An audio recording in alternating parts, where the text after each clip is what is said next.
on deck.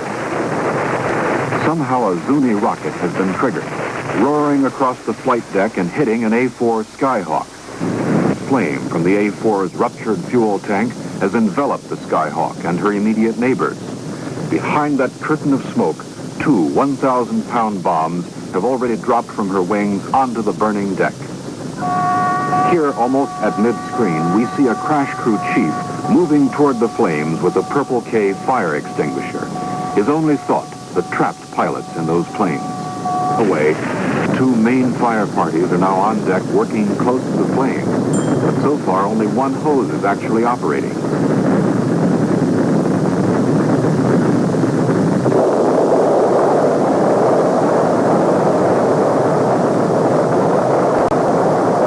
The first explosion carries a message. The Forrestal is in deep trouble. It won't end here. The chain has started. And yet those who have survived it turn around and head back. There are buddies back there, and the chief with the Purple K is dead.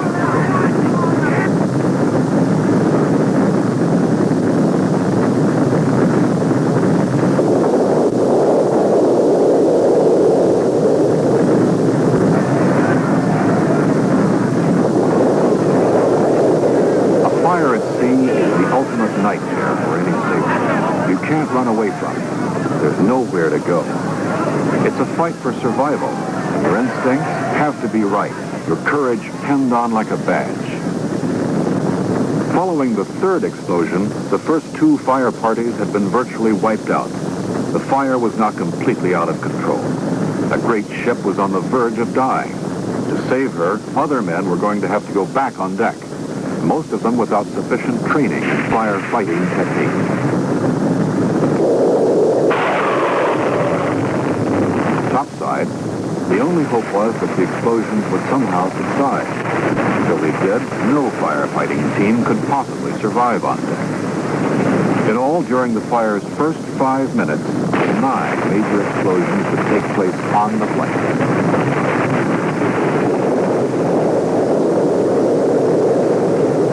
It was already forming up, and they knew what they needed most on deck, the foam hoses. For some unknown reason, one or more of them know that it was necessary to perform certain manual functions on the flight deck and hangar decks to get them and the Forrestal's island. Once this buffer zone was established, some of the damaged planes could be moved to safety.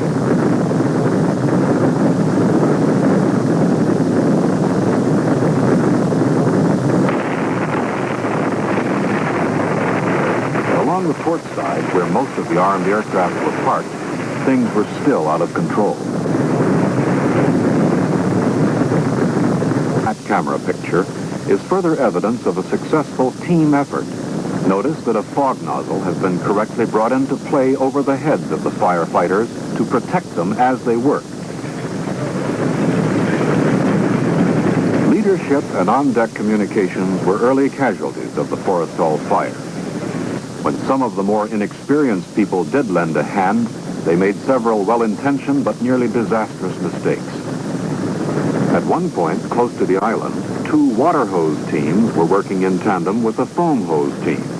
The end result, the water washed away. The one was the presence of white smoke. Obviously, the foam and fog nozzle teams were doing an effective job. But here and there, several glaring errors were still being committed. Several hose teams had men who were without shirts or protective gear of any kind. A fuel tank explosion, close up, no matter how small, would have burned most of them to a crisp. The foam teams had laid down. Here and there, black smoke had actually started rising again.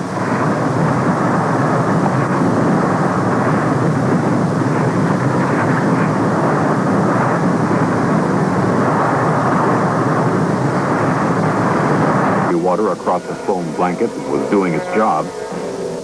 Only untrained men would hot handle unexploded ordnance or kick it across the deck with their feet. These are things that can't be learned on the spot or after a fire starts. The fact that the men of the Forrestal pulled it off is a tribute to their coolness and courage. But we'll never know how many men were lost because some things were done the wrong way.